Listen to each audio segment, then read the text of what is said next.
Oh my god, hey! Good morning, hello to you.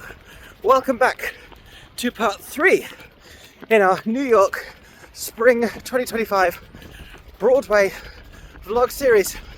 I'm running uphill. Last 5 years reference. This was a terrible time to start talking to my phone. I'm running in Central Park, which I did last week.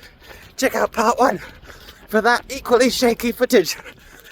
I'm going to see a bunch more Broadway shows this week, between tonight, Tuesday, and Friday. And you are coming with me if we both survive the next 7 kilometers. Look how beautiful that view is. Best place to run in the world. Why did the cone on top of that car just remind me of the MC in Cabaret? Also, oh my god, hey, hello. Hi. It is I, Mickey Jo. And me, Aeron James. We are in New York. It is Tuesday today. We've been here since last Wednesday, so for a week now. We're here until this coming Saturday, all of which will be covered, I believe, in this final installment of a 3-part vlog. We're going to go and get lunch. I began my day by running 10 kilometers around sort of the full perimeter of Central Park. Got a bit lost at the bottom, went around the lake twice, but wasn't planning to run a 10k around Central Park. In truth, I thought it would be like 7, maybe 8, but I had good vibes and I wanted to do the full lap because I'd done a run earlier in the week where I went up and I turned at like 106th and I had no idea how close I was to the top of the park, and I looked at a map and I was like, oh, it only goes up to like 110th, so I was close, but it does get real steep on the northwest side heading up, so bear that in mind. But if you are a runner in the Manhattan area, it's so nice because you have this lovely running path.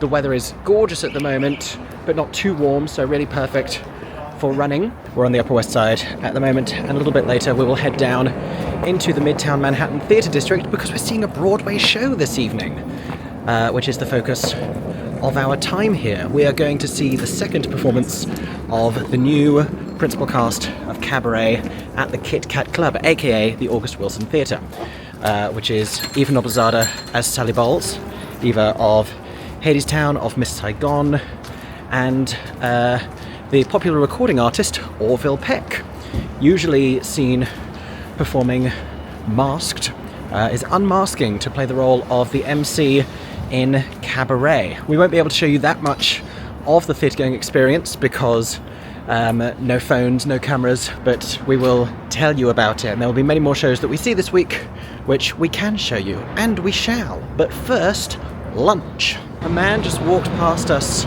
on Columbus, gestured to us and loudly said, "Fits are crazy." So you're in kind of like muted greens and I'm in muted reds and burgundies, so we kind of look like fashionable, I was going to say Mario and Luigi. No, I just think Christmas. It's either festive vibes or it's high fashion plumbers. We are waiting to pick up our order that we just made on the machines by the entrance. There are so many things you can get here at Lemwich. I'll show you a little bit of the menu offerings. I usually get the chicken parmigiana as a sandwich. I've gone for the picante Caesar wrap today because they were advertising it outside and it looked real good. Look at all that lettuce. Look at all of the salads. Wow, you've never seen so much arugula.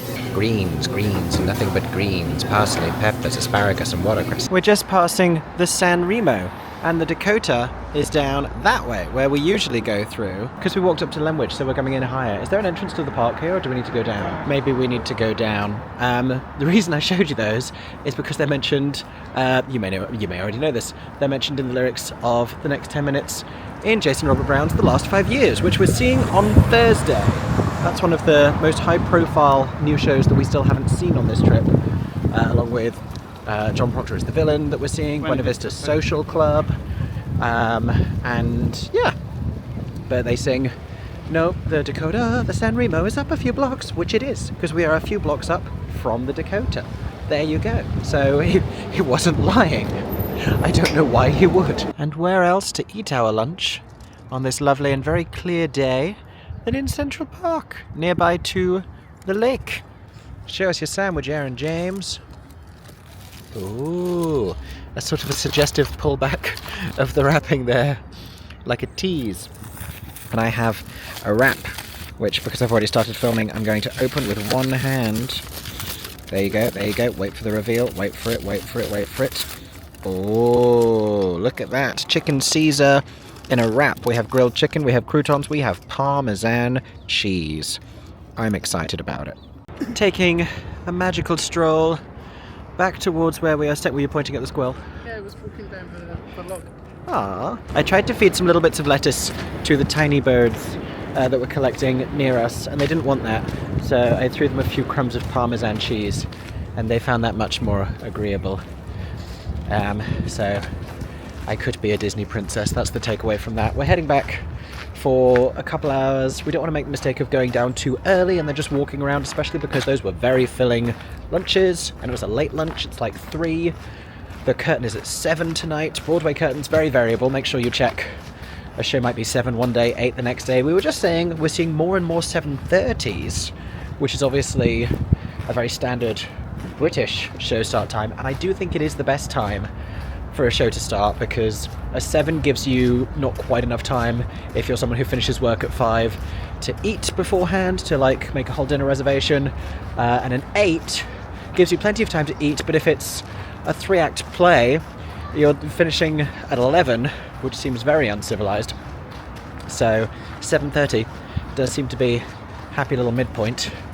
What was I saying before I got onto this particular strand of conversation? Yeah, we're not going to walk down too early and just spend 3 hours walking around Midtown, because we've done that before. We've done that before in the last few days, in fact. Ooh, we're in a cave. And a little bit later, we are heading back out. I have been doing a bit of work because I am helping to judge a new musical theatre writing competition. So I've been scoring submissions and listening to a bunch of different songs and reading book scenes. There's a police car crossing in front of us. We are now heading down to go and see Cabaret, which is a 7 o'clock curtain tonight. It's like 5:45. We're going to walk through the park, which takes a little bit longer, but still only like...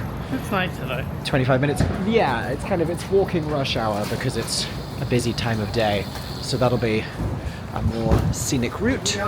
Very excited to see this new cast and to once again experience the semi-immersive Kit Kat Club, which again, apologies, I cannot take you with me for. Maybe one day they will relax the policy around stickers on phones and no recording.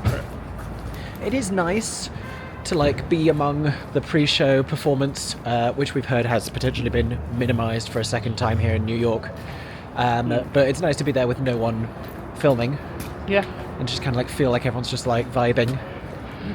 But it would be cool also, and I think it would be a really useful tool, obviously I'm going to say this, but in helping to sell more tickets to the show, helping more people see what it's like. I think mystery and intrigue can do a certain amount, and then at a certain point you may as well try letting people in on a little bit as to what it's actually like.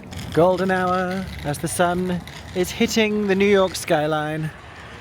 Anyone on the top of those buildings right now presumably taking really great selfies. Speaking of tall buildings, that's actually something that we are hoping to schedule in over the next few days, is we want to go back and pay our first repeat visit to the first one that we ever did, which was Top of the Rock, at the top of Rockefeller Plaza, Rockefeller Center, the Rockefeller Building, top of that one. Empire State, I think, remains the most popular and the most well-known. I don't think it's the best viewing platform. I agree. I think Top of the Rock is the best one. Tempted to do it by like evening, by darkness, to see the illuminated city skyline. We've only to the edge at night.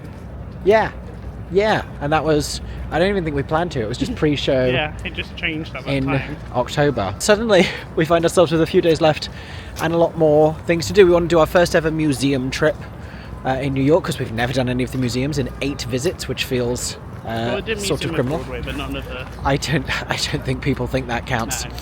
No. So we want to try and do the American Museum of Natural History, because that's not too far from where we're staying on this trip. We want to do another Circle Line cruise, because we really love those. So as well as seeing a handful of Broadway shows with us over the next few days, hopefully we'll get to show you what those experiences are like and give some of you some tips of additional things that you may want to book for your New York trip to accompany visits to shows. And here we are approaching the August Wilson Theatre. It's having a little bit of a facelift at the moment, so it's a lot of scaffolding. It's got a big old urban umbrella on the front, so it won't look quite as aesthetic as she has in the past, but it is the Kit Kat Club, and the audience are ready and going in and queuing down the street at 6:24 ahead of a 7 p.m. curtain. Worth showing up early to this show because of all the pre-show atmosphere, all the different bar areas for you to explore. Even without the free shots, which I believe have been discontinued, the shots they used to give you on entry, even without as many performers in the Prologue Company, still worth going to see and experience the pre-show Kit Kat Club environment, which is why people are here early. You wouldn't often see this for a 7 p.m. curtain. A lot of audiences don't show up until more like 20 minutes, 10 minutes, 5 minutes even before curtain. Now, as this sign is telling us, if you're collecting your tickets from the box office, that is here. But once you enter the theatre, you don't enter via the way you used to when it was just the plain old August Wilson. You enter via those doors, which take you down a little enclosed alleyway. It's the stage door entrance, as with the original version of this production, still running at the Playhouse Theatre, aka the Kit Kat Club, in the West End. And this tunnel, this entrance here, after we go through security, is the last thing that we can show you. These are images, I believe, in London it's cast members, they get put on here once they've left the production. So this very possibly might be cast members who have left the show, or it could just be generic cast member images. This is quite a good photo op down at the end here with the green light, and it's the last spot before they ask you to cover your phones. And we emerge from the Cabaret, probably the most responsive and excited audience I've ever experienced to the production here in New York. I think it's probably like the most audience where I was surprised that they didn't know things already. I was shocked by the revelations. Yeah. Possibly, as we're still in spring break, as you pointed out, younger people in the audience with less or with no familiarity necessarily with the show. Possibly also people there because of the new casting, because of Eva Lopezada and Orville Peck. And so similarly did not know the material of the show beforehand, but a really great audience. And it really worked. I think the show shifts with every replacement cast, but it feels like this production here in New York has been gradually moving towards more of just a slightly more Broadway version of Rebecca Freckmore's revival of it than the version that's playing in London. There's some subtle differences that I think just endear it slightly more to a New York audience, but it was really great tonight, and the leads were fantastic. Orville is doing things with the role of the MC that I've seen played by a dozen actors at this point in this and other productions that I have never seen done before. A level of assertiveness, of grit and conviction, but also that was my 12th time seeing this production, Aeron's 10th we think from counting earlier, and still figuring out new things, still finding new revelations. The moment in I Don't Care Much when previously the MC has seized Sally's wrist, in this one she kind of startles him from behind and then he turns around and they embraced. That kind of unlocked for me what that might mean and kind of like what the Kit Kat Club is becoming, because the Kit Kat Club as a metaphor for Germany is explored in this production, but also I was like, is this Sally going back to the club, being reunited with the MC and them hugging, even though, oh wow, this is topical, okay. Apologies, there was a religious zealot on the streets. But yeah, so that moment and then playing it differently kind of awoke in me a realization of something perhaps I ought to have realized 11 visits ago. But had a great time, great vocals, new takes on the characters, which is what I love about going back to see this show so many times. It's why I can keep going, but I'm not sure there's many productions I could see 12 times in just a few short years. But this remains one of them. Very exciting. You are in for a treat with this cast. Now, Cabaret is a long show. The first act alone is over an hour and a half, so in the West End, this would normally be the end of our night. But here on Broadway, we're in New York, the city that never sleeps. So the night has brought us to the 50th Street subway station, where we're going to get a one train downtown to go to Marie's Crisis. Marie's Crisis, if you don't know, is the iconic sing-along musical theatre piano bar, and in the theme of this evening, they they don't really love it if you film inside the premises, which is fair, because people want to be having a fun time and uninhibited while they're filming. And also, the UK's own Andrew Scott, currently appearing off-Broadway in the one-man production of Vanya that he first did in the West End, is a big fan and likes to turn up to Marie's Crisis. And if I was Andrew Scott, I wouldn't want to be filmed every time that I did. So I will tell you about it afterwards, but I can't take you inside. I'm so sorry. You're just going to have to visit for yourselves. If you live in the UK and you can't make it to Broadway, then the room where it happens in Soho offers a very similar thing. So there you go. But we're going to go and sing some musical theatre songs round the piano here at Marie's Crisis. And we say thank you for bodegas, which are open 24/7. The United Kingdom cannot relate. We don't have. Literally. I do know some places that are similar, but they don't do hot The food. kebab shop is a concept that exists in the UK that does not exist here, but they're not open 24/7. No. And they don't have the kind of breadth. If you want to go get a sandwich at 2 a.m? Late night corner shops are a thing, but just not with hot food. Not this late. Not in my part of the world. Anyway, oh, there's something aflame. Gray's papaya. Unrelated. Had a great time at Marie's. I'm wearing this cabaret style party hat, but fashioned as an ice cream cone, because it was Franca the pianist's birthday. We love Franca. Happy birthday, dear Franca. Happy birthday to you. And Franca is more often than not the pianist who is playing every time that we go to Marie's Crisis. We're big fans. She's lovely and talented and very funny, and makes it even more fun than it already is. What was your favourite Marie's Crisis sing-along moment, Aeron James? Stars, because of the ad-libs, but... The bebop Jersey Boys version of Stars. I liked all of the Into the Woods. I don't think you would get that in the UK. Like, I love all of the little shop sing-alongs, and like that we do Downtown every time, and One Day More, and I Dreamed a Dream, and everyone screams Wasted. All fun, all staples of that kind of environment. But to get to do Moments in the Woods and children will listen, niche. And then I'm like, I found my people. We are going to go get in bed and eat cheese fries and mozzarella sticks and regret none of those decisions. And in the morning, Aaron's got a work meeting. I'm going to try and get a single rush ticket for him so he can join me on the press booking that I have in the evening. And we're also going to a museum. Lots to happen tomorrow, and we're actually going to show you things. So thank you for sticking with all of the chat portions of this vlog. Tomorrow it gets real. Oh my god, hey, good morning. Wow, it's bright today. That is because it is 10 a.m. on a Wednesday, and I am already out here in the streets. Successfully got Aaron a rush ticket to come and see We Had a World with Me later at New York City Centre. It was a hard-won rush ticket, because didn't get it instantly at 9 a.m, which is when the Today Takes Digital Rush happens here in New York. Don't get caught out, British people. I know ours is 10 a.m. New York do it at 9. They like to get that out of the way at the start of the workday, even though none of them have slept because they all stay out until the small hours. We got back at 1, which is really not so bad in the grand scheme of things. But I did get it at 9:05 because I guess someone had it in their basket and then either released it or struggled or failed during the booking process. So apologies if I nabbed your rush ticket, but I am quite happy to have done so. Before that, we are seeing Buena Vista Social Club, which is sort of what I've dressed for today with this 70s look that you see going on. I don't travel with a hairdryer, so every day the hair is a prayer and whatever products I have with me. So that's what's happening there right now. It's Buffont, isn't it?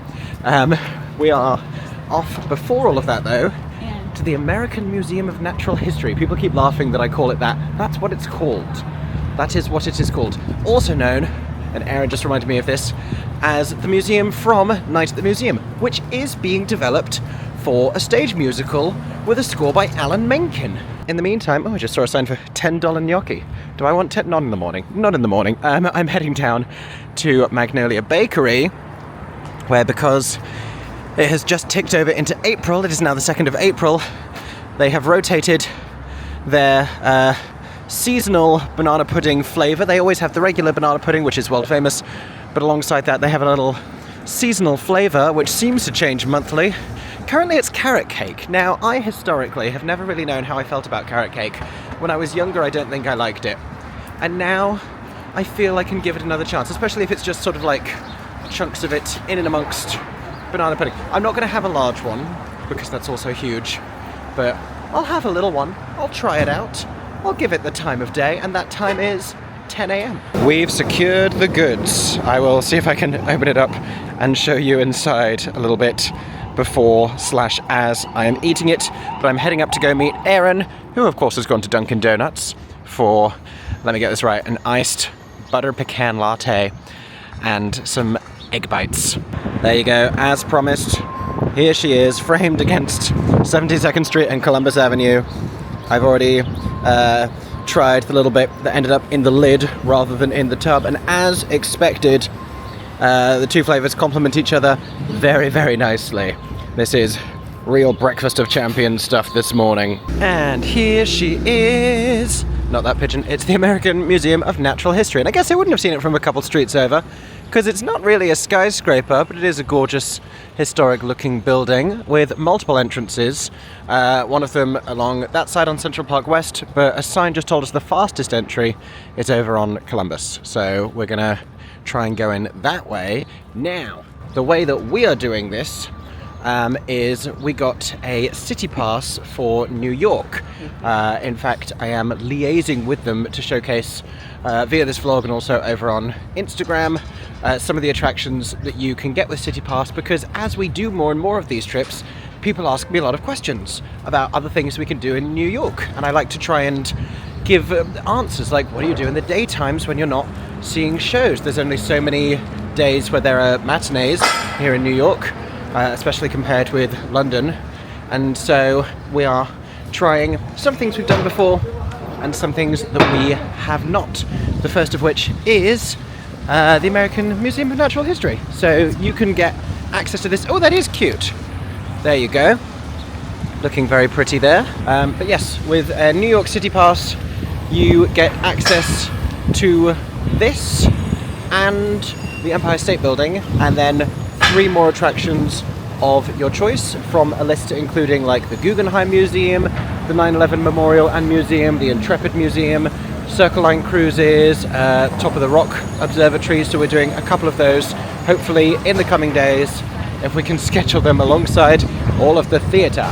But first up, the American Museum of Natural History. And here it is, the entrance we're going for today, the Richard Gilder Center for Science, Education and Innovation. And there's a sign there advertising the City Pass. That one over there. I'll go and show you this actually to give you a bit of an idea about ticket prices and comparing the two. So it depends what else you want to do really. Because, yeah, City Pass, there you go, $154 for adults, $129 for children, versus the general admission pricing for either New York State residents or standard pricing over here on the right-hand side. So you can weigh that, but I think it really depends on how many of those other things. There you go, ferry access to Statue of Liberty and Ellis Island. That's the only other one that I didn't mention over on the left there. Up to you. Okay, we are here, we are inside, and Aeron James is the man with the map. We're trying to redirect ourselves to sort of the main entrance, having come in an admittedly very quiet alternative entrance. Look at these bears. Oh my gosh. That one is so tall. There's some moose in combat. We'll come back to these. I just want to see the... Call me Barnaby Tucker from Hello Dolly. I would very much like to see the whale. Oh, this is fun. Wow. Wow. It's very much giving Life of Pi. Now this is what I'm talking about. Look at this.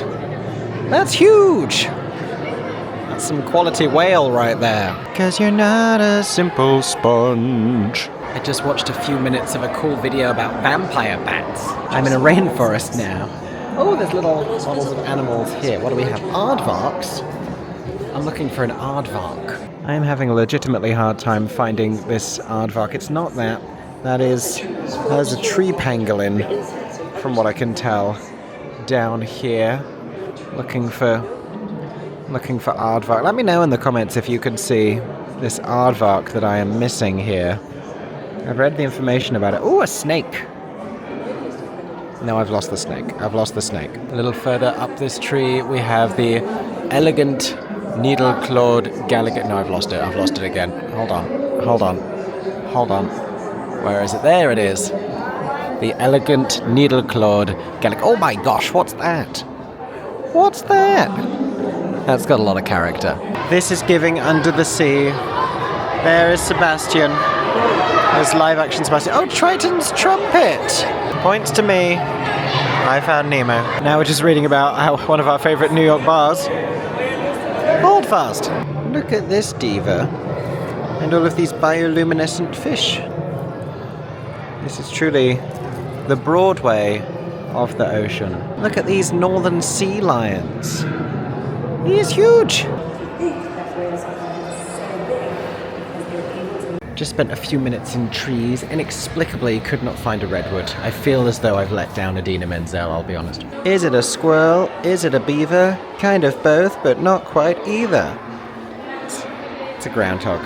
It's a groundhog exhibit, everybody. Got some armadillos here. Still haven't seen an aardvark. That's become a personal mission. I found them. These are Alaska moose.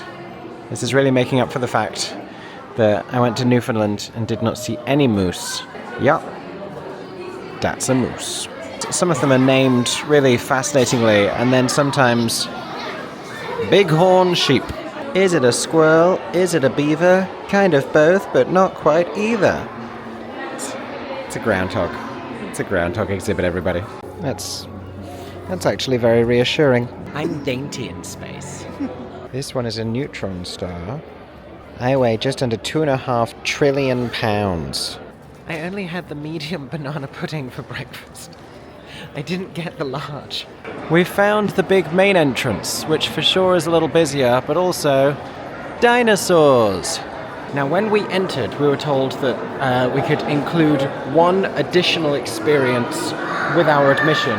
We picked the butterfly vivarium because a friend told us last night at Marie's to do the butterflies, so we picked a time slot for that because it's sort of ticketed. So we are now heading for the butterflies. I'm a little lost in insects, I'll be honest. This is the butterfly vivarium. This is an owl butterfly. Now, if a butterfly lands on you, tiny people in my camera, do not panic. I will protect you. In here we have some silk moths. They're pretty huge. Apparently they keep nearly landing on my head. Oh, that's a big one.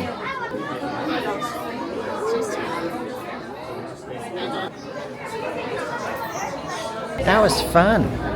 That was very nice. Aeron, what's your favourite fact that you learned about butterflies? So peddling is how they drink water.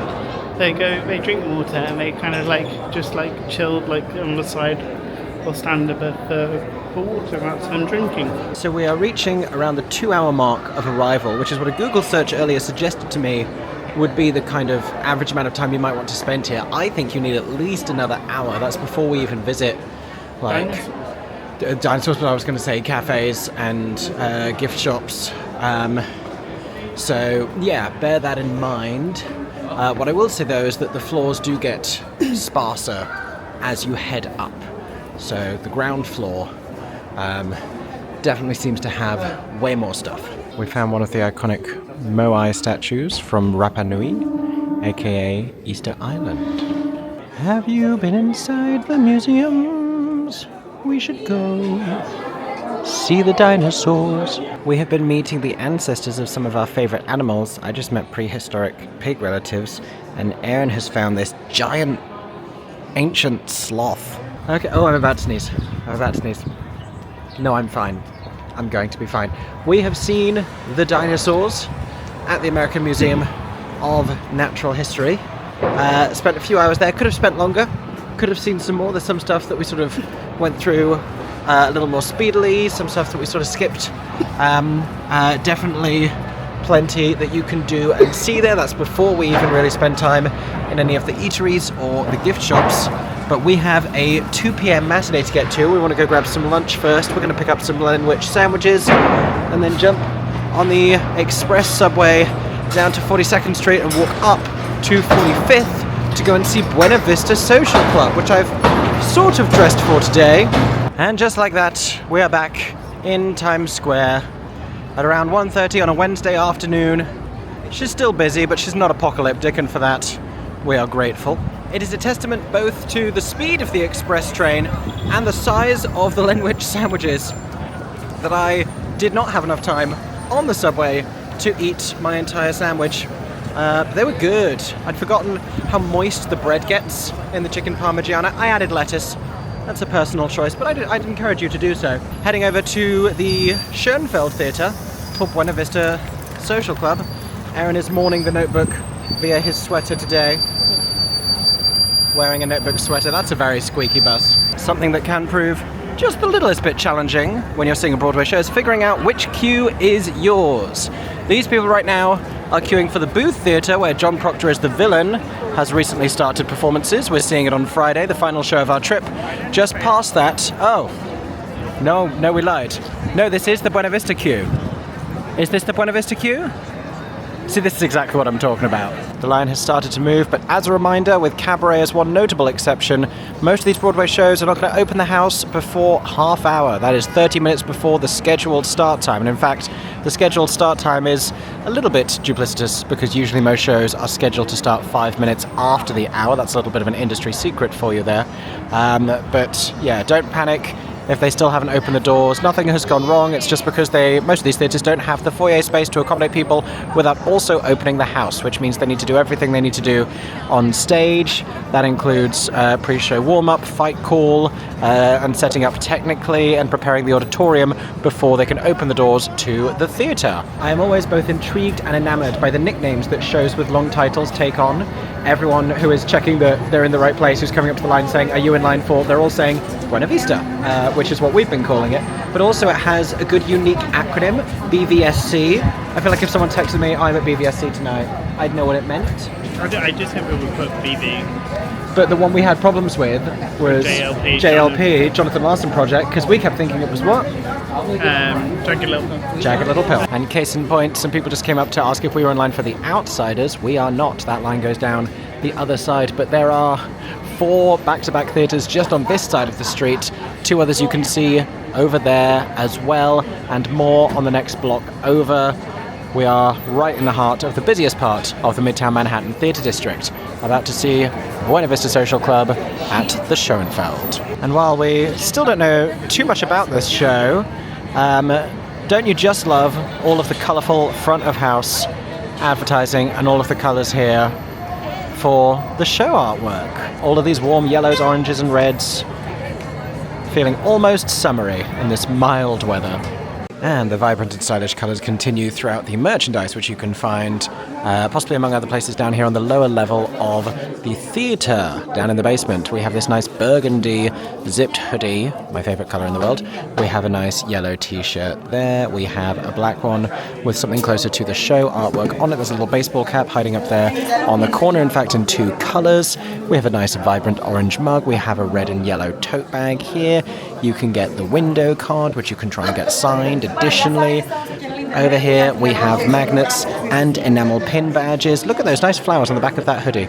Very nice, very stylish, and you can see the same flowers on one of those t-shirt designs as well. Equally stylish and lovely is Aeron James, who is buying an enamel pin badge because he collects them. And across from the merchandise area, you can find a little refreshment kiosk, which includes a themed cocktail, just shown here on the wall. I don't know if you can read that well, but I can tell you what it is.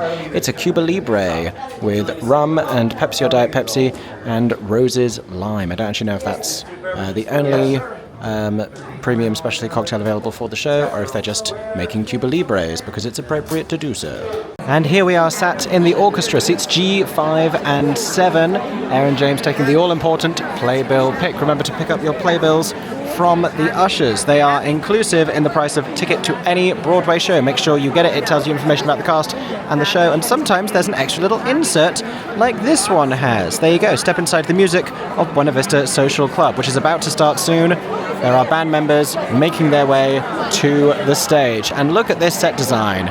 That looks absolutely fantastic. This is our third visit to the Schoenfeld Theatre. The last 2 times were both to see The Notebook, and if something starts raining on stage during this production, I think it means something has gone wrong. But you never know, we haven't seen the show yet. Anything could happen. A little early in the day for a cocktail for us, although we've done it before. So Aeron James went for a Shirley Temple, but they didn't have grenadine, so this is just a Sprite, but we get the cup, and it's a very stylish cup there. So I'm happy with that.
Everyone, I'm a terrible vlogger and I forgot I was documenting my life, and we just went here and ate food and got drinks, and I didn't show you any of it, so you didn't see my buffalo chicken bites or my glass of Chardonnay, but they happened and they were very nice.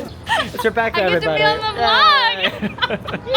We are slowly heading up to our 7:30 curtain of We Had a World. Confusingly, I have 2 tickets to pick up at the box office, both of which are singles in my name, and which there's 99% probability those seats will not be together, which is absolutely fine. We're just happy to both be seeing it. But yeah, heading up to that 1-act play, so we'll be done early-ish. So the plan is, because the play should be coming down around 9:10, we're going to head over to Rockefeller and do another City Pass activity that we pre-booked a time slot for on the City Pass app, and that is Top of the Rock. It's kind of trying to rain. Yeah. There is moisture in the air. Yeah. Maybe it all gets it out of its system while we're in the theatre. We're going past Liberation, off-Broadway play we've heard great things about. Background traffic noise as we head up this way. You can see Radio City Music Hall, where the Tony Awards will return this year, hosted by film Elphaba and West End and Broadway star and Tony winner Cynthia Erivo. Tickets have just gone on sale. They are eye-wateringly expensive. But there is, I believe, a student rush policy, or at least there has been in previous years.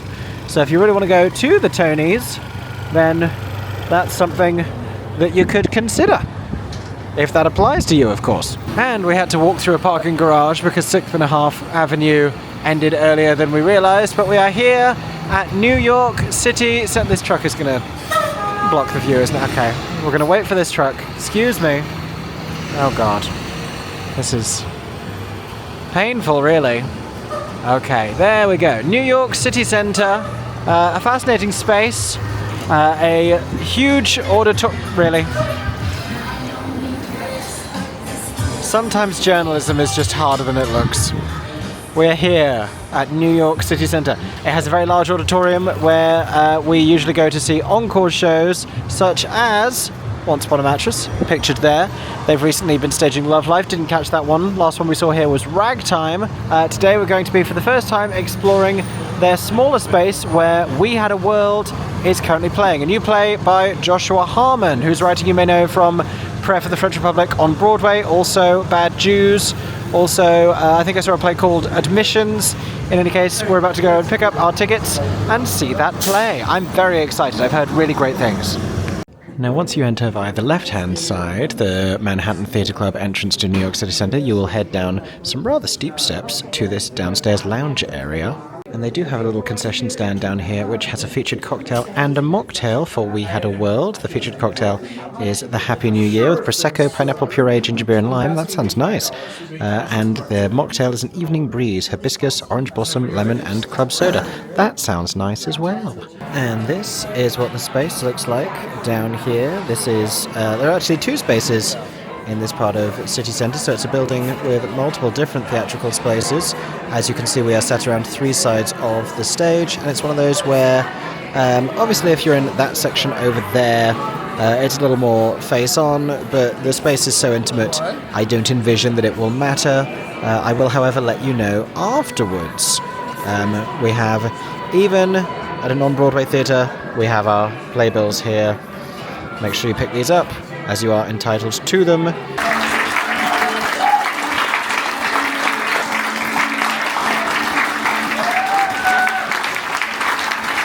And that was We Had a World. I've got hair like a comic book supervillain today. We're going into Rockefeller to go and ascend to the top of the rock now. We were just catching up about our dual experiences of the play from different sides of the auditorium, which so rarely happens. Oh no, I've got to go through a revolving door. Oh, this is heavy. Oh no. Oh no. Ah! Hated that. We're going to go and take you on a popular tourist attraction now and show you New York City's skyline by night. So the first thing that happens is you get put in an elevator that sends you up a couple floors to go through security, which was all nice and easy. Then you get to go and have some professional photographs over by that the globe over there, which I'm guessing you have the option to buy afterwards. I've just been given a card. There's this little lighting up installation here, and we are then waiting in a holding area for a theatre space where we'll be shown a short film, I imagine. I say I imagine. We have done this before, but we don't remember this bit.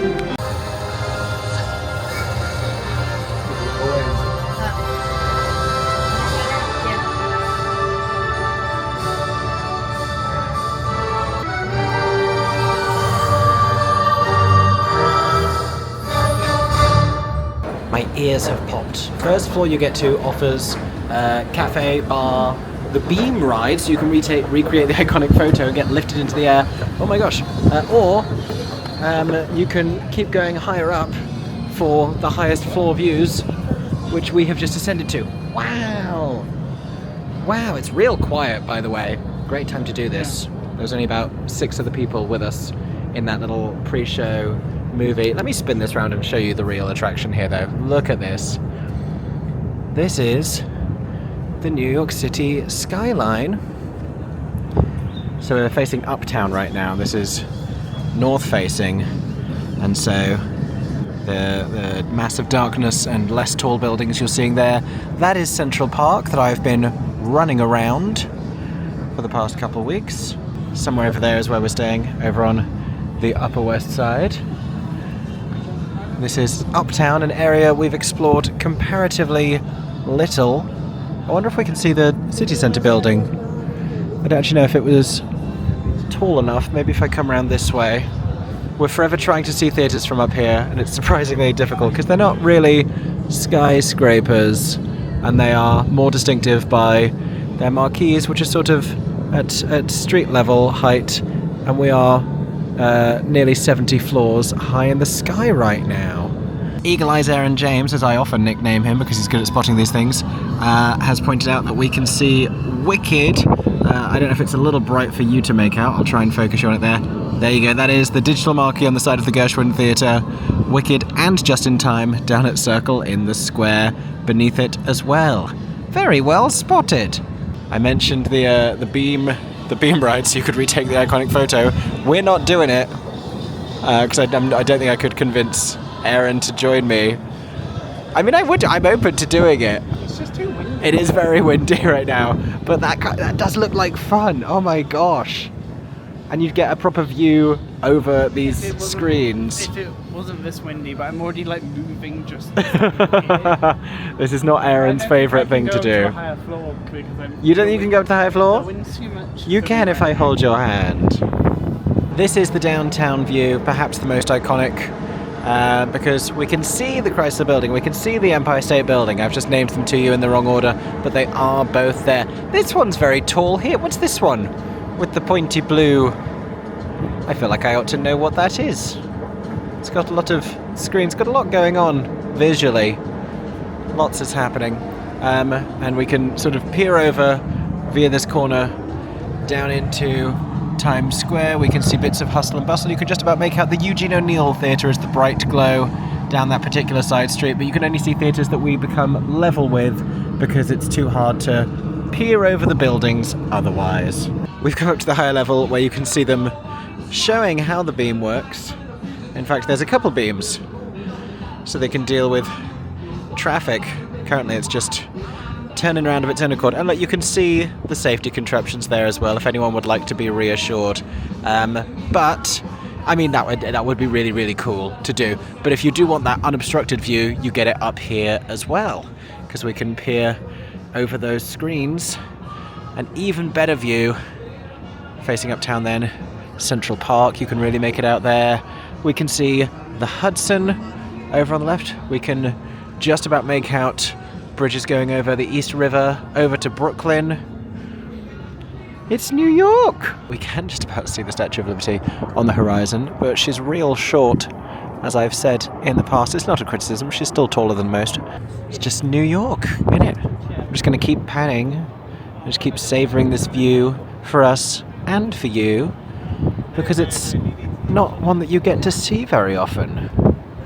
And in a few days, we're going to be taking off in a plane, and we're going to see it slowly getting further away, and it's going to be sad.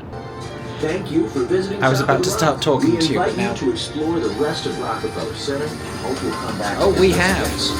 Oh, we will. This is funky.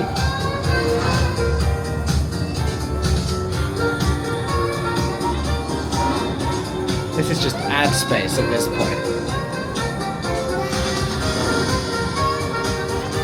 But you can see the actual height of where we're coming from. You can see the floor numbers going down. We just went a long way very shop fast. ahead and enjoy the rest of your visit to Rockefeller Center. Thank you. What I was about to tell you before I ended into conversation with the elevator was you could spend a decent amount of time up there and allow time to get up, especially when it's busier, allow time to get down. But I feel like we've stumbled onto a hack. There are a lot of shows right now on and off Broadway that are one act, that are shorter, and you could definitely make, I mean, they keep taking people up there until 11:30, I think. I think you can be up there at midnight. And it definitely seems like those are quieter times to do so. You'd struggle, I mean, unless it's like a 7 p.m. one-act show at the height of the summer, I think you'd struggle to make sunset after a show. Yeah. But that's just the nature of theatre going, is we don't often get to see sunsets because we spend those times in a show or in the winter before the show even goes in. So a lot of our friends are all seeing one of the first few preview performances of Stranger Things, The First Shadow, down at the Marquee. So we're going to go and intercept them to see if anyone else is hanging out in the city, or just to say hello and get their reactions. All of them will be seeing it for the first time, and I'd quite like to see how they respond to all of that spectacle and excitement on the stage. But we're passing by something of a curiosity.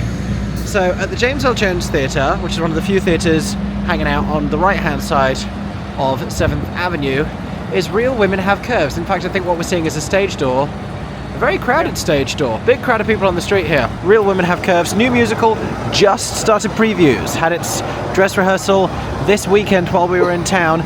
Too early for us to be seeing it because I like to see stuff a little later in previews. Press performances or post-opening being the ideal. But we are hearing, it's worth pointing out, good buzz. I'm hearing crowds cheering for cast members, which you pretty much get at almost every show on Broadway, but a lot of friends have seen this one already and are saying really great things. And in a season already pretty crowded with great new musicals, that's exciting to hear. I don't know that I was too overwhelmed with optimism for this one, but all of this buzz coming out of previews is quickly changing my mind.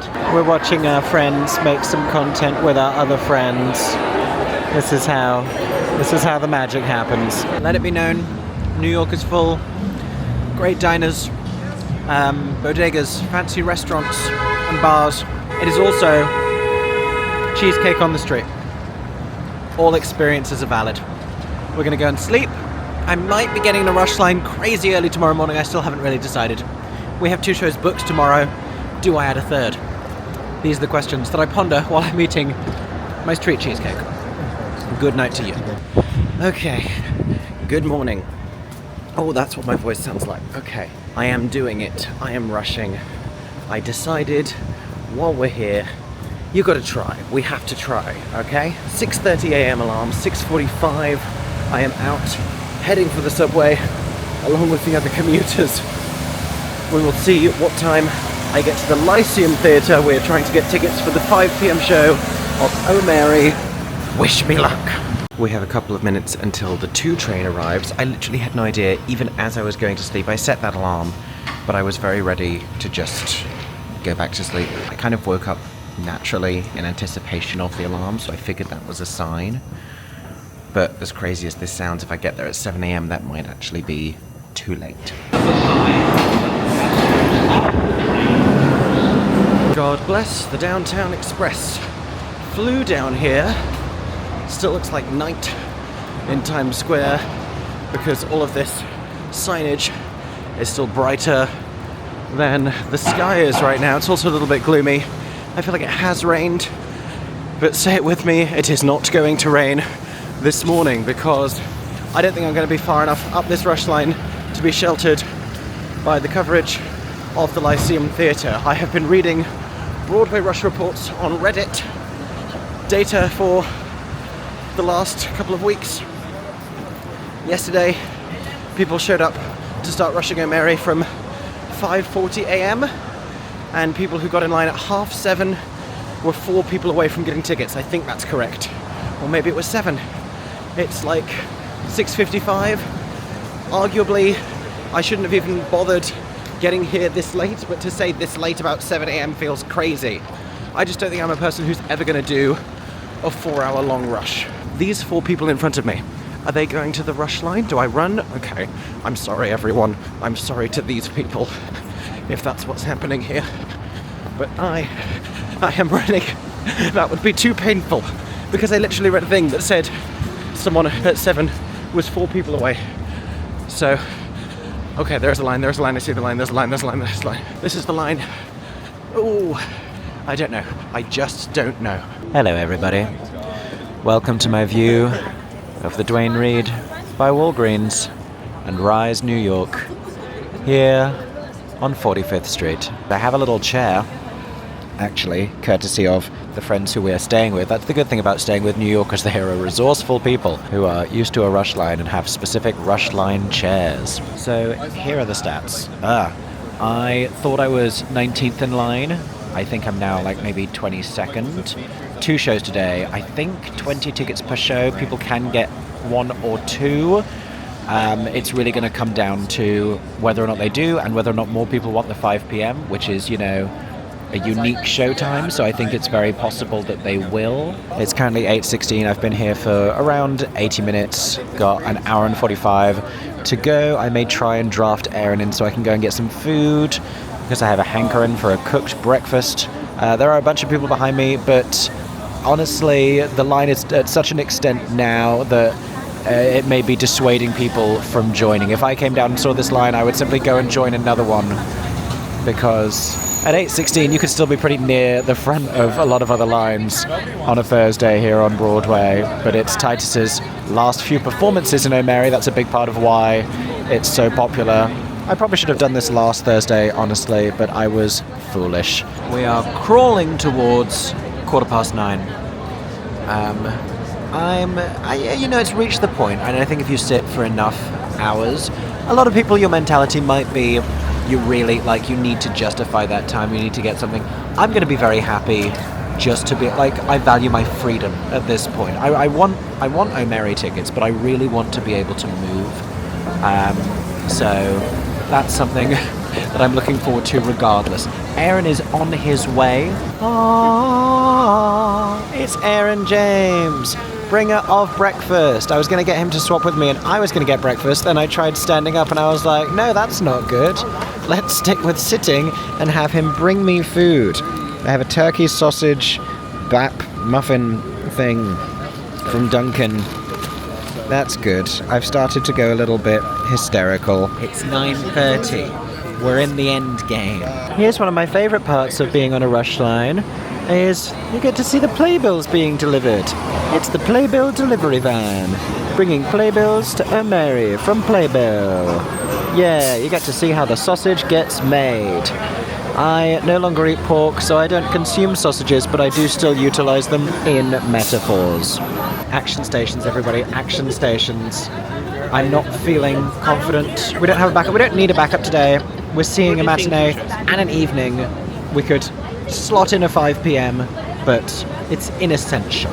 While we're in here, may as well enjoy the nice lobby of the Lyceum Theatre. Very historic, a nice bust of Mary Todd Lincoln herself, aka writer and original star Cola Scola. Here is the current cast that we may or may not be seeing at 5 p.m. this evening. Here is a water fountain, so you can fill up these small paper cups of water on the left-hand side of the lobby. And these are rush tickets for Oh Mary. I really had started to think that was not going to happen. They are not together. They are separate singles up in the balcony. Which is where we watched it last time. But they were also advertising, can I just say, double-figure prices for all 3 levels of the theatre. You could get $84 orchestra seats, you could get $84 box seats. None of them the best views in the house, I dare say. But it's a very short show. It's a very short show. And also, I mean, it's the whole warped economy of Broadway that I'm saying. You could get tickets for less than $100, and that's meant to be this amazing thing. Yeah. If you but said this in the West End, people would. Yeah. I feel like I was willing to go up to $100 per ticket, and I was almost like, should we do the box seats instead of the rush for a more novel experience? But I spent half of what I would have spent because these were 86 together, 2 lots of 43, and I queued 4 rush tickets, so Yeah. makes sense to get them. But yeah, worth waking up at 6:30. I'm gonna go get a warm cookie and use the bathroom at Rockefeller, and then probably go back up to the Upper West Side and go back to bed for a couple hours before a 3-show Thursday. Oh my gosh, 3 Broadway shows, one day. How lucky are we? I've now come to Rockefeller in what has become a post-rush line tradition. I'm grateful to my bladder for staying asleep during the 3-hour queue, but it has now awoken with a vengeance. It has awoken like a crying toddler, saying, I need to go right now. I am sorry that you had to see that. I'm sorry. I apologize for my actions moments ago. I got a Chip City cookie and it's warm. Which flavor cookie did I get, do you ask? Because you can get a lot of different exciting flavors of cookie. I got a cookie that was flavored with cookie. I got a cookies and cream flavor cookie. It's warm, it's good. I'm going to eat this. Oh, bag falling off my shoulder. I'm going to eat this as we slowly walk back to the Upper West Side. It's lightly drizzling. The forecast predicts rain at the exact hours we're not in a theatre today, which is not that many hours because we're seeing 3 back-to-back shows. But it is beginning to rain now. It didn't rain on me during the rush line. For that much, I am grateful. Okay, we are back out in the wild. I have not napped. I'm not really a nap person. It doesn't make me feel better. No, I hate napping. It makes me feel drowsy. Yeah. I have showered, which does make me feel better. And we are now walking down Broadway, which is fun in and of itself. And it's not currently raining, so for that much we are grateful. To see the first of 3 shows today. We are seeing The Great Gatsby at the Broadway Theatre. That is its actual name, yes, because it's one of the few that's actually on Broadway on this street.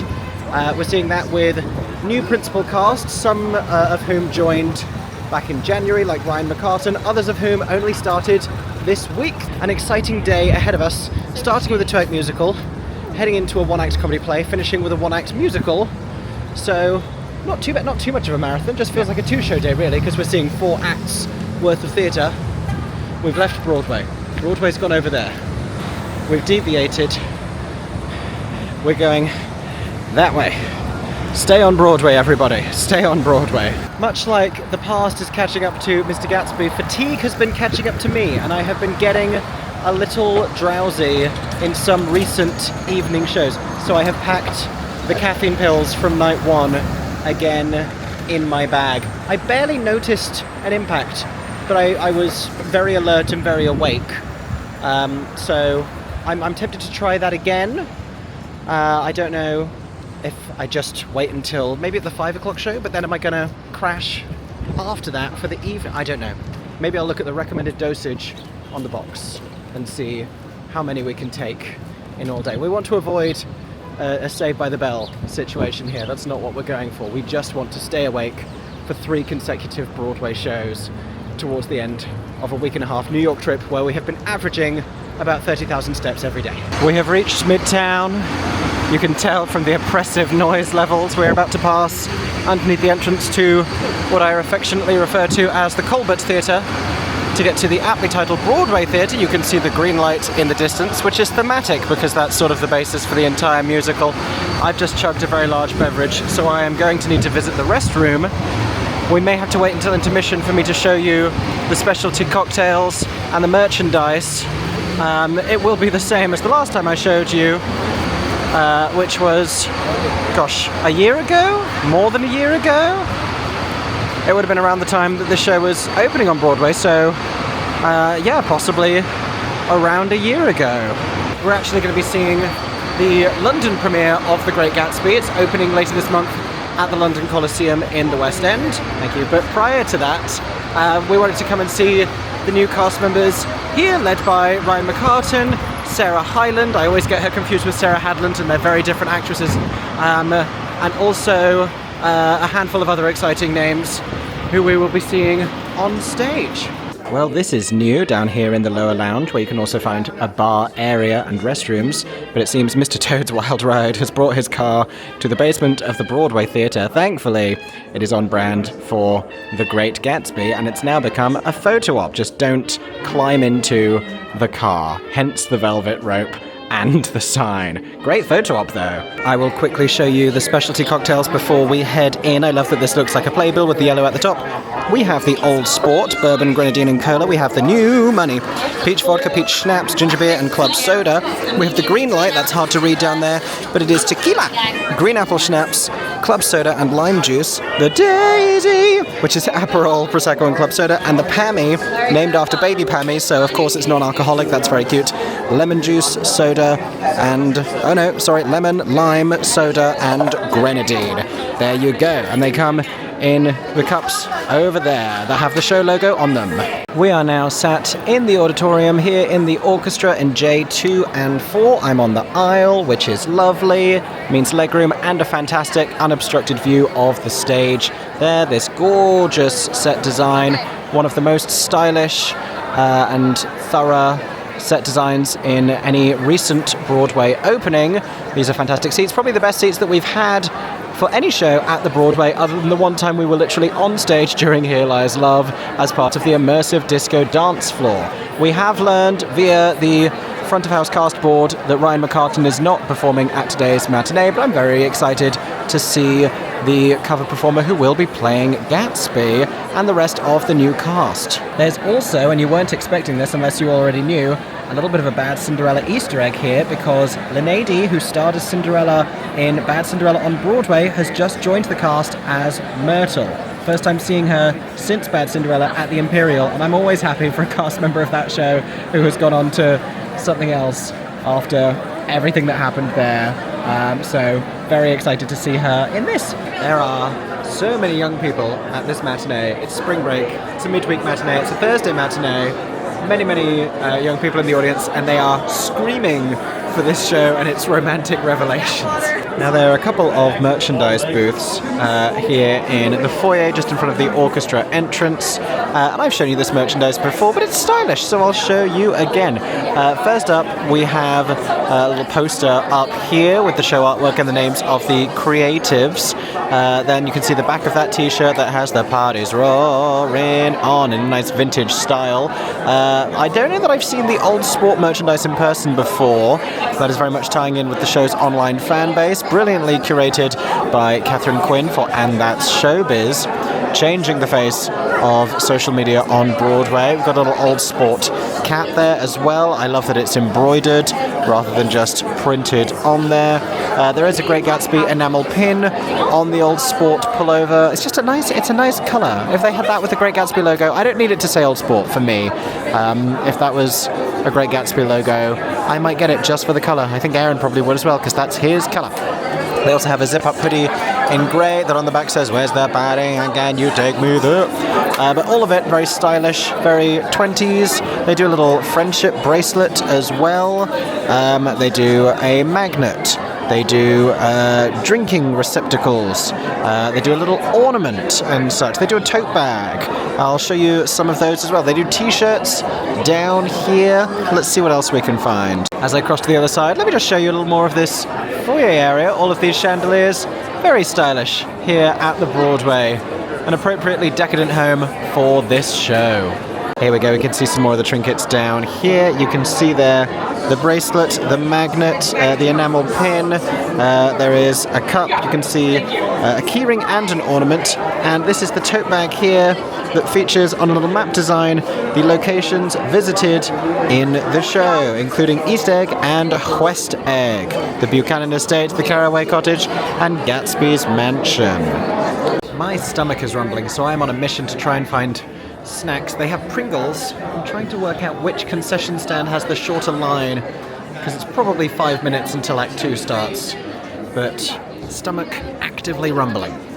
Ha ha ha! Where's the Pringles, and can you take me there? And when I've had my Pringles, I will find some other Pringles somewhere. Heading back to my seat in the auditorium, enjoying once more this pre-show setup here and the gorgeous auditorium of the Broadway Theatre.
Show down and 2 to go on this 3-show day. It was 4:40 while I was walking out of the auditorium, and the O'Mary performance starts at 5, but really it's going to start at 5:05. We are forever rushing to O'Mary. I'm making a drink on arrival. It depends if they have nice souvenir cups. I can't recall if they do. Passing the Winter Garden, and they're setting up for the opening night of Good Night and Good Luck, which puts them in a challenging position because the title is inherently bad luck to say inside a theatre on opening night. They have to say, they should call it Good Night and Break a Leg, so as to avoid the inherent bad luck of theatrical superstition. I did. Only just occurred to me. Oops. I'm sure they'll be fine. We are power walking down 7th Avenue, about to turn left once we get to 45th to go and see Oh Mary at the Lyceum. And then we're going to stay this side of 7th Avenue because we're at the Hudson later for the last 5 years. No more intermissions ahead of us today, so we've got to get all of our inside the building filming done pre-show. I have shown the Oh Mary merch before. I actually could have shown it to you this morning when we were queuing up outside the box office. A rookie error for me. And here it is. We are approaching the Lyceum Theatre for Oh Mary. Doesn't currently have much of a queue, so I think we've got a little bit more time than we did the last time we were arriving to see the show. So a couple things to do if you have more time than we do visiting this theatre. Go to the restrooms and look at the little comedy show posters they've put above the urinals. I don't know if they have these in the women's restrooms also, but they're very funny. We also have a lovely little photo op here that is well lit. We love when a photo op is well lit. It does not happen often enough. There is also an O merch booth down at the end over there. We will take a quick look at some of the merch on offer. We have apparel over at the back here. We have the now iconic Oh Mary sweatshirt pullover there for $65. We have a tote bag. We have a window card, which does have Titus on there. There's also a Titus as Mary t-shirt.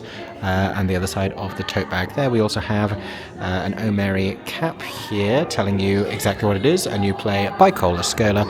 We have a magnet, we have a little enamel pin made out look like a coin, we have a little keyring there, and we have Oh Mary pens from the O merch desk. There are a couple of refreshment kiosks. There's one here in the main foyer entrance where we can see there's many people here, but I will tell you about the cocktails regardless. 2 different specialty cocktails. Here at the kiosk you can get the paint thinner, which is tequila, pineapple and sour, or the Oopsie Daisy, bourbon, ginger ale and lime. They could also serve the Oopsie Daisy at the Great Gatsby, couldn't they? Those comedy posters I told you about also line the stairwell up to the balcony, which when I called it the servant steps, we have a lot like this in the West End. The London Palladium comes to mind, where fancy access to the fancier levels and then servant steps up to the top. Look, we've got some more here. We have Beauty and the Beast, The Humans, Doubt and Night Mother. Some good theatrical comedy there.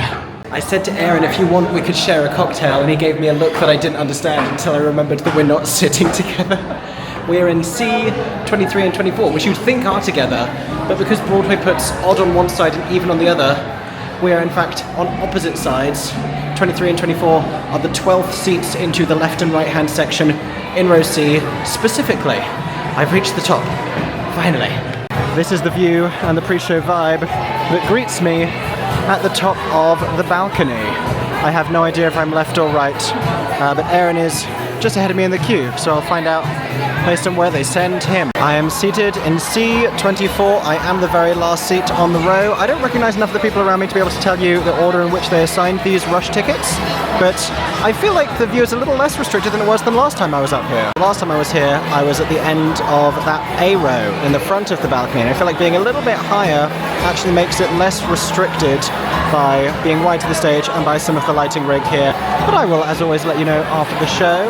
If we zoom over there, we can see a very handsome man in seat C23 over there. Tis Aeron James, and he's right, it would have been very difficult for us to share a cocktail. There's an almost entirely empty row in the middle section in what is otherwise a very full theatre. I hope someone comes to sit there.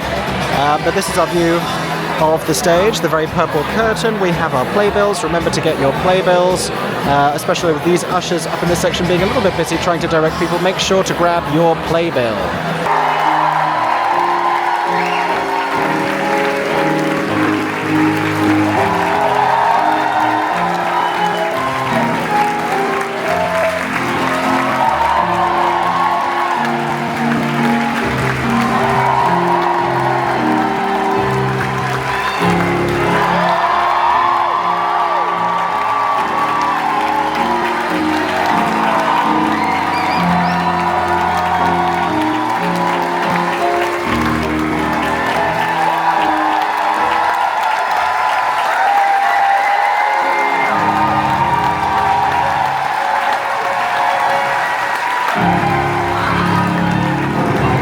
2 shows down, 1 to go. Thoroughly enjoyed that.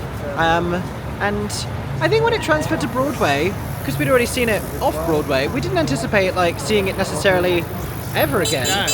And so always a pleasant surprise to be in the room for O'Mary. It is one of the most raucous, joyous audiences on Broadway. Everyone laughs hysterically at that show. It is very funny. I think I appreciate it more and more, because I think I might have written it off at the beginning as just like, you know, like Cola Scholar, who's been hilarious for years, and like campy, sort of John Waters-esque, devilish, grotesque comedy that's been existing for a long time that mainstream audiences are finally waking up to.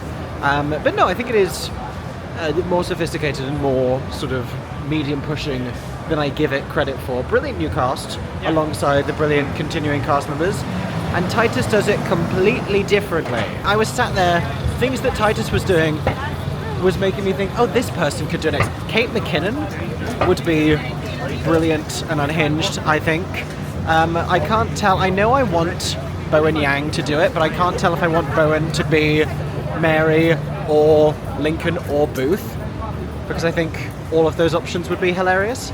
But for sure, a very malleable vehicle for crazed diva comedians, of which there are many. And getting to hear Titus do Titus's vocal interpretation of the Madcap medley at the end was special, especially since we missed Titus as Zidler in Moulin Rouge.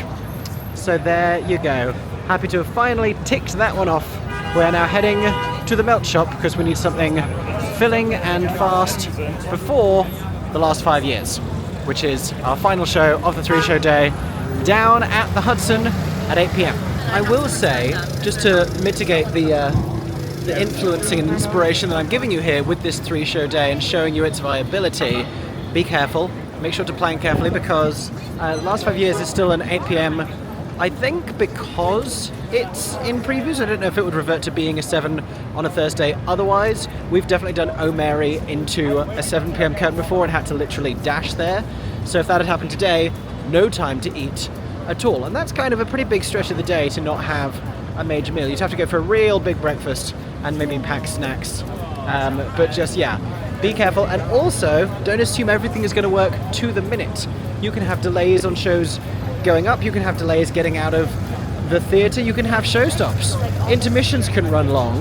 The stuff doesn't always run to schedule. So there is always an element of risk in planning back-to-back theatre like that. So just something to make you aware of. Our day seems to have gone well. Listen, when you look up reliability in terms of fast food in Manhattan in the dictionary, which admittedly is a very long dictionary entry to look up, you get a picture of the Melt Shop every single time. I forgot how good this extra thick bread is, and I'm very excited to enjoy it. The Parmesan tots, don't sleep on these. I'm very excited about all of this, and it's going to give us plenty of time to eat and then get down to the Hudson. And I am sharing dinner with my Benzini bro, Aeron James, rocking the Water for Elephants merch. Just got out of the Melt Shop. Aeron James is feeling somber about the fact it's towards the end of our trip. I am as well, but I'm just really excited to sleep. So there's that.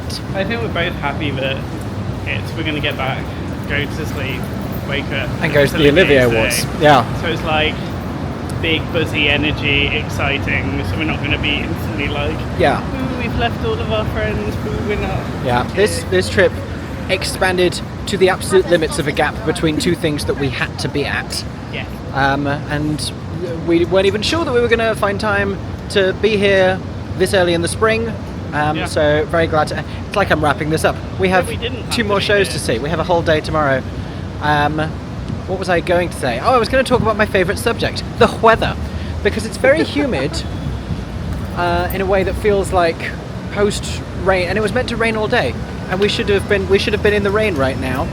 So grateful for that. We've been very lucky with the weather. For the most part, whenever it's rained, it's been when we are inside at shows. Is this already a sizable queue for the last 5 years? Wow, it is. Oh. Okay, we're queuing all the way down to the Hunt and Fish Club for the last 5 years at the Hudson. It is 18 minutes past 7 for an 8 p.m. show, and they are already opening up the house, which is a novelty here on Broadway, but they do have more foyer space, pre-auditorium here, so maybe that's what's happening. Also, there's not like fight call in this show. As far as I know, listen, there's choreo by the Koopman brothers. Oh, I need to pick up my tickets. Plot twist, rather a turn in the plot. Everyone in line has now gone into the theatre, and we are early, so it means I can't pick up my tickets for another 10 minutes because we're waiting to meet a press representative, because I am an official, I'm a legit critic at this one, everybody. Be excited, be very excited. Thereupon, we will go inside and bask in this, the first Broadway production of the last 5 years. How can that be, I hear you ask? Well, the last 5 years started its life as a little off-Broadway two-person show. It's been revived off-Broadway. It's been done around the world. It's been done on screen, on film, with Jeremy Jordan, the original star of Broadway's The Great Gatsby, of course, and Anna Kendrick. And this happens to be the first time it has ever been staged at a Broadway theatre, at the Hudson, where we've previously seen other musical revivals, including Merrily We Roll Along, the Tony Award-winning revival, and Once Upon a Mattress, transferred from New York City Centre Encores. And this production, of course, stars Nick Jonas of the Jonas Brothers and Adrienne Warren of Tina, the Tina Turner musical in which she played Tina, about the life of Tina, using the songs of Tina. We're now almost back at the Belasca, heading to the back of what has become a very long but admittedly fast-moving queue. But let that be a lesson too. If you want to get in without queuing, or more speedily, then a half hour, like on the dot, good time to show up. We're now inside the theatre, and they've made the merch booth look like a subway station with lots of cute items. We have a Summerstock Ohio Theatre t-shirt that says L5Y on the pocket on the front, very stylish. We have an If I Didn't Believe in You notebook. We have a window card. We have a See I'm Smiling yellow mug. I'll show you a closer view of that in just a second. We have a See I'm Smiling t-shirt that is, I'm not entirely convinced about that one. We have a show logo t-shirt. We have a I think we're gonna be okay. An L5Y hat, a See I'm Smiling hat. They're really leaning into that one. Very, I don't know, positive mental health. We have a pullover. You can see the front and back of it there that says the last 5 years, forwards and backwards. I get it. It says it backwards on the back. Maybe I will buy it because I think that's clever and I just got it. Took me a minute. We have this tote bag with Adrian and Nick on it over here, and if we walk ourselves over here, you can see a closer view of the notebook. You can see 2 different fridge magnets if you have 2 different fridges, 2 different enamel pins if you have a lot of enamel in your life, and there you can see, as promised, the See I'm Smiling mug. I like it in yellow because it looks like Mr. Happy, the Mr. Man, if any of you get that reference. I may have to buy this pullover because it tickles me, the concept. Okay, we do have specialty cocktails. The Jamie is an old-fashioned, the Kathy is a margarita. Oh, they're showing you there, that's even better. The Moving Too Fast, gin, lemon, sour and soda. The Kathy is tequila trip. No, they're gone. They're gone. Oh, I'd drink a frosé. Hello. Do they have cups? No, it's glasses, because it's the Hudson. I mean, they did souvenir cups for Once Upon a Mattress, but we're still in previews. Maybe they will get cups. I don't think I'm seeing any cups at the moment. You can get snacks there, you can get lots of beverages.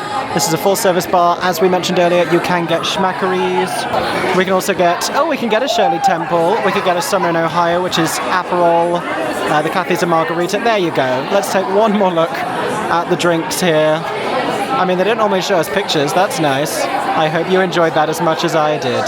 Tonight's pro tip is, if the restroom and the bar are busy, go check the other ones. That info coming to you courtesy of this frosé. And we have now taken our seats in the orchestra in row K, seats 115 and 116. This is our view of the stage and the last 5 years here at the Hudson. Interestingly, the Hudson does not have interior aisles for the orchestra seating, which is usually where they tend to put press for press performances. So on this occasion we are sort of in the middle. They like to try and give the best views, understandably. We have picked up our playbills here, but also they come with an insert, and I had heard about this because, I'll be honest, people have been talking about this production for the past week and a half with us, and we have this little diagram here of how the show works. For Kathy, it is moving in reverse.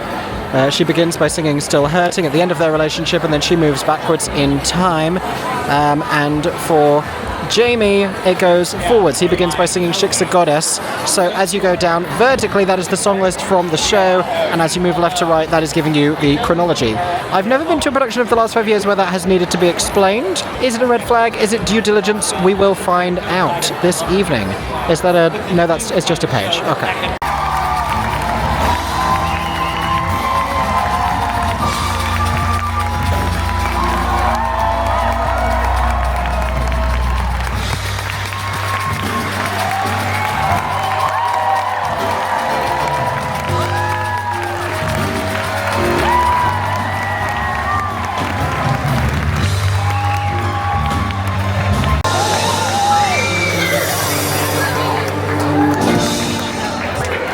I apologise, I stopped filming those bows way too early. That exit music, which I think is new for this production in Jason Robert Brown's new orchestrations, was banging. They were going off.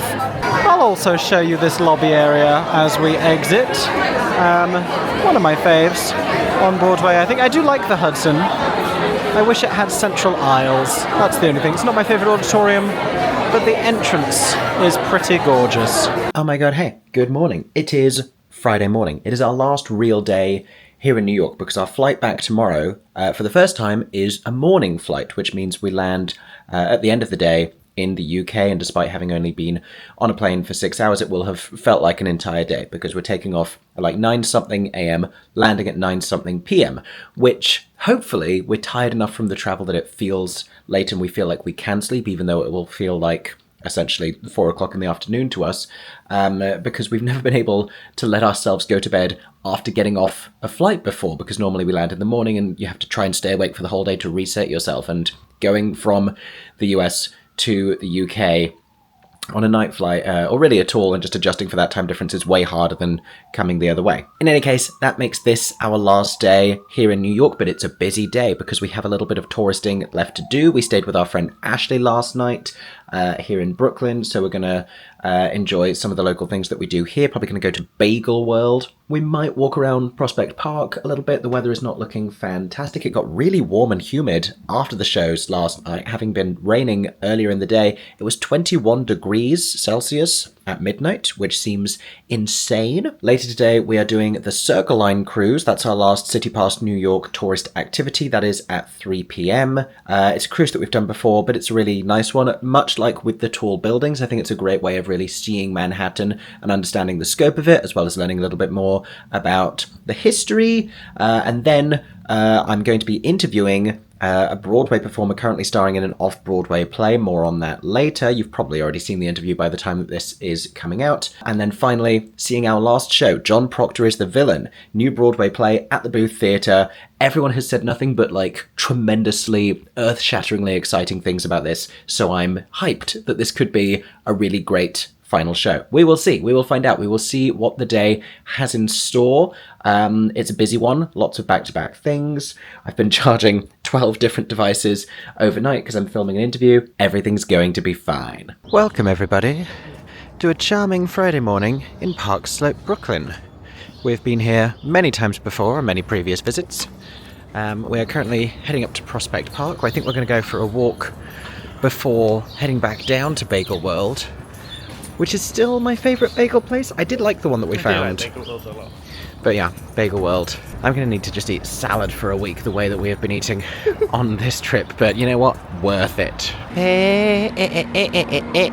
Inkberry. Be more chill reference. And having shown you a lot of Central Park recently, this is Prospect Park. We got runners, we got dogs, we got families, we got picnic benches. It's cute. It's very cute, and we've only ever seen a teeny tiny little bit of it. Presented without comment.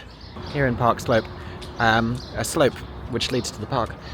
They are all very, very cute when they decorate for Christmas, which we have seen, for Halloween, which we have seen.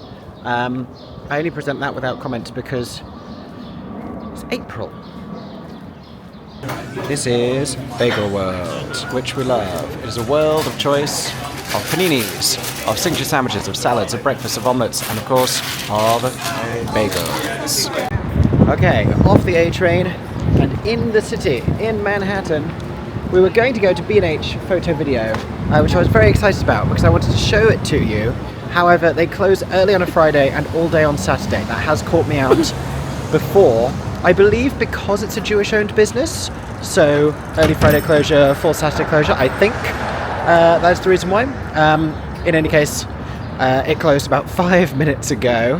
And here we are at Pier 83, home of the Circle Line cruise. There are a few different cruise options that you can take of varying different durations. We're doing the hour-and-a-half Landmarks cruise today, which I believe we have done before. You can do just like a Statue of Liberty Express that will just take you down to see her and then back. There's a 2.5-hour version that I think goes all the way around Manhattan. This one I think goes down south past Statue Gal and then up a little bit of the east side, the East River, back down again and then back to where we started. We're going to go check in and hopefully get in a boat. And with a pretty seamless and speedy boarding process, during which we took a souvenir photo that you do have the opportunity to buy afterwards, and had our bags checked by security and our tickets scanned, we are on the boat. If you're on the left, I don't know whether it's port or starboard. Is it port? Left and port have the same number of letters. Is that how I remembered it? If you're on the left side, facing the front of the boat, you're going to get the view of Manhattan on the way down, but not on the way back. But it's an equal opportunities experience. Everyone will have that view at some point, and you can still see across the boat, so you know it doesn't matter all that much. And we can already see some of the city's skyline. As mentioned before, this is a great way to get a real perspective of the island and of its geography, because it can be very challenging to do that walking among the streets between all these very, very tall buildings. You're going to have to excuse my wild and untamable hair because I didn't want to lose my hat to the wind that you are seeing happening right now. Boarding for this one only started, I think, 35 minutes before the scheduled departure time. They say online aim to arrive an hour to 45 minutes beforehand. If you have your QR code tickets already on the City Pass app, if you book with City Pass, then I don't think you need to do that, because we just literally got in line, showed our bags, scanned our tickets. Very, very easy. And we are off, speeding down the Hudson, checking out these terrific views of the New York skyline, with a little bit of commentary as well from our tour guide. Left-hand side, the towers of Manhattan. Heading downtown, finding out more about some of the features along the way, some history of New York, some recent, some considerably older, but none of it particularly ancient, because it's not that old a part of the world in the grand scheme of things, especially coming from the UK. Oh, on the New Jersey side. I'm paying attention. Nowadays, the tallest building you see in this part of downtown Manhattan is the New World Trade Center building, deliberately designed in the wake of 9/11 to look like two different buildings coming together, hence that stylistic design. And I've just learned it's deliberately also 1,776 feet tall, of course referencing 1776. I didn't know that. That's interesting. Over on our left, a slightly smaller island, Governor's Island, is the home to a little bit of MickeyJoTheatre vlog history, because if anyone watched the vlog of our first ever trip to New York, that is where we ran the 5K for Broadway Cares, the charity fun run. That is Brooklyn you're seeing over there, where we awoke, and then that is Manhattan, as seen from the south in the middle there. And then that is Jersey, New Jersey, across the Hudson, and Statue of Liberty. It's a bit windy, but there she is. Passing under the Manhattan Bridge. You're hearing subway traffic. That's also how we got to Manhattan today. And that was another Circle Line cruise done, off the boat at 22 minutes past 4, which is 8 minutes before the scheduled finish time, which is great news for us currently, because 5 o'clock is when we need to be at New York City Centre to go and interview Andrew Barth Feldman. I don't know if I told you that that's who it was, but I've probably uploaded the interview already by now, so you probably know. Andrew, star of stage and screen, who we saw earlier this week in We Had a World, which is one of the many things we'll be chatting about. We're going to walk up there now. On the subject of the Circle Line cruise, a couple of housekeeping questions and things that I can let you know. They have indoor and outdoor seating. There is premium seating, if that's something you want to consider, but I've never thought that we've needed to enhance our experience. No. We don't usually partake from the bar or the cafe restaurant. There are restrooms. What's interesting is we had the same tour guide on the first 2 cruises, and this was a different one. Always good, always informative, and deeply passionate about the city, which I think is important, and very friendly and very good at what they do. What's interesting is they have a very different sort of a focus. So the first guy was much more about like the history of the city and like museums and like loads of different buildings, and this time around there was a much bigger consistent focus on the historical trade and the nature of why Manhattan is what it is and how the city came to be so important, and the geographical factors that led to that, the nature of the different rivers and all these things. But yes, so that was fun. We're walking up the is this the West Side Highway? Has it become the West Side Highway yet? I don't know. In any case, we're walking up to about 50th Street, because then we can head east and then progress the rest of the way up 6.5 Avenue. That feels like the easiest way to walk to New York City Centre. There's not really subway routes that would help us on this journey. It's only about a 26 to 36 minute walk. I can't remember which it was. Maybe it was 36 minutes. We'll probably do that a little bit faster, because what? Gay. Interview went well. Andrew well. was lovely. It was so sweet. It was very good. And now it's a little bit later. We haven't had dinner because the bagels were truly something. And we're like peckish. We're not hungry. Peckish, but not hungry. After the show, we'll be hungry. Yeah. But we are now in line, in any case, on 45th Street, my favourite street in the whole entire world, queuing up to see John Proctor is the villain at the booth. I've been calling this John Proctor may or may not be the villain, because we haven't seen it yet and I'm not in a position to confirm. But that is the title, as evidenced via light bulb up there. Sadie Sink of Netflix's Stranger Things is part of the ensemble cast, which is entertaining because Stranger Things The First Shadow is of course playing over there at the Marquee Theatre.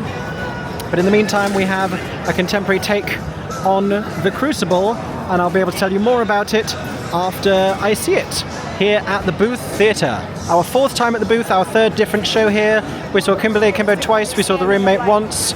This is a 1-act play, but of a decent length. There is some merchandise that we can show you. It's been very, very popular, particularly with young audiences, but also with all of our friends, who are, some of them also, young audiences. We're going to go inside now. Just picked up our tickets from the box office, but you can also see this company board out here. And just further inside, we have a bar and a merchandise booth. Let's take a look at all the things here. Well, first up, I see a $20 window card with the very eye-catching artwork here, featuring Sadie Sink and the title Treatment. We have that title logo here on a green t-shirt. It's kind of more of like a rustic, foresty colour scheme is how I would describe it. There's also a goodie hat there in corduroy. That's a corduroy baseball cap with references to The Crucible, just like the Coven sweatshirt up there. That is presumably a line from the play that's lit from beneath, so that's not its colour. That again is black corduroy. That tote bag that says I contain frickin' multitudes. We have the show artwork on a magnet. We have a little, look at that mirror there. Wow, that's bedazzled. We have another yellow mug. Clearly that's a popular trend right now on Broadway. We have an enamel pin with the show logo. We have a little jewellery box for $70 that says In My Witchy Era. I just bought a jewellery box actually, but I like that a lot. We have some button badges, and we have friendship bracelets there as well. One says Coven. I can't actually see what the rest say, but they do look very cute. We do have some signature drinks. I don't think so. There's a lot of traffic here in the lobby. There's only one bar currently because they don't have a bar. They only have a merch stand down on the lower level, but we have the Original Sin, which is whiskey, sour apple schnapps, and cranberry. We have the Puritan, which is Kettle One Peach, which is featured in many of these Broadway show cocktails, and also something else, Patience is a Virtue, and Orange Blossom, Prosecco, Triple Sec, and Cranberry. They love cranberry here. And the I Saw Goody Proctor with the Devil, which is Captain Morgan, Ginger Ale, and possibly something else. I'm going to lean over. Rose's Lime, there you go. We are sat in our seats in the orchestra in L109 and 110, pretty much slap bang in the middle here at the booth, enjoying the bangin' pre-show playlist for, and I'm not sure if you caught the title of this play, John Proctor is the Villain. Remember to get your playbills. I am very excited for this one. I'll see you at the curtain call.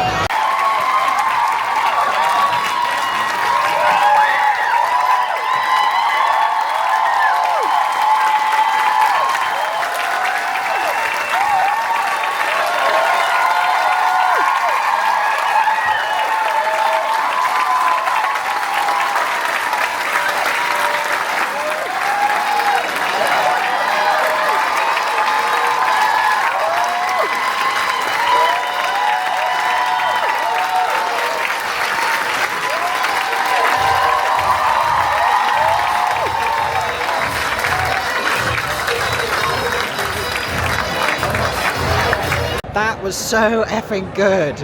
Oh my god, oh my god. I nearly started crying at the curtain call. Aeron, join me in saying how good that was. Aeron, you have a piece of fluff on your head. Where? There.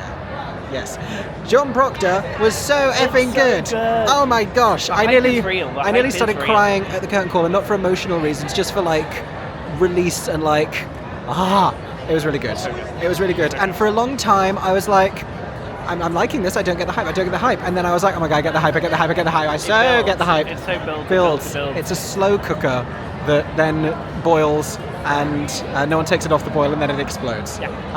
And that's the best way I can describe this play. And everyone loved it. I mean, really want to be UK as well. Yeah, very exciting. Great final show. Great way to end the trip, as is the thing that we've stumbled onto, because we're here at Schubert Alley for a Sunset Boulevard walk. And look who we found. We found Ben! It's me! It's Ben! So yeah, even though, our friends who saw John Proctor were out in time to see the walk last week, or this week, all sense of time's been lost at the weekend, and yet we still forgot that this would have been doable. So we're going to see yet another, this thing that we never saw happen in London. We're going to see it for the third time? Fourth time? There you go. Let's finish the 3-part Broadway vlog series with a Sunset Boulevard walk. That's special. This is the ensemble taking their places.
For 10 more seconds, I'm MickeyJoTheatre. Oh my god, hey, thanks for watching, have a stagey day. Subscribe!